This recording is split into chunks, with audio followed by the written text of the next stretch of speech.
मुल्क भर की तरह कसवाल शहर और इसके इलाके इकबानगर में भी विलादत बासादत नबी करीम इंतहाई अकीदत और एहतराम से मनाया जा रहा है।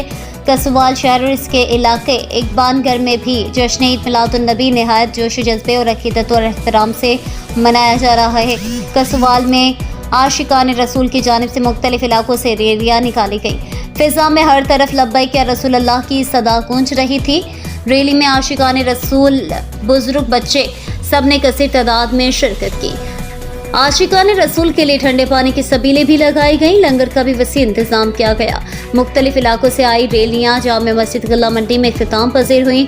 अल्लाह पाक हम सबको सच्चा आशिक रसूल बनने की तौफीक अता फरमाए। हम सब आका दो जहां की विलादत का दिन मनाते हैं और हमेशा मनाते रहेंगे। रैली में सिक्योरिटी के फुल प्रूफ इंतजामात किए गए थे। कसवाल और इसके गिरदोनवाह में ईद मिलादुन्नबी जोश और खरोश से मनाई गई। बाजारों और दाखिली रास्तों को खूबसूरती से सजाया गया।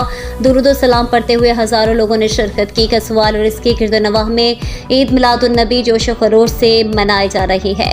कसवाल में ईद मिलादुन्नबी के जुलूस मुख्तलिफ चकूक से हुजूर सल्लल्लाहु अलैहि वसल्लम पर दुरूद सलाम पढ़ते हुए मरकजी मस्जिद एजाज में आकर इख्तिताम पजीर हुए, जहां पर इनका इस्तकबाल अंजुमन ताजरान कसवाल और अंजुमन गुलामान मुस्तफ़ा करते हुए उलमाए कराम हुजूर सल्लल्लाहु अलैहि वसल्लम की सीरत पर रोशनी डालते हैं। खुसूसी खिताब कारी अब्दुर्रहमान आबिद खतीब जामे मस्जिद एजाज करते हैं। इज्तिमाई तौर पर दुरूद सलाम के बाद ख़त्म शरीफ भी पढ़ा जाता है और आखिर पर लंगर तकसीम किया जाता है।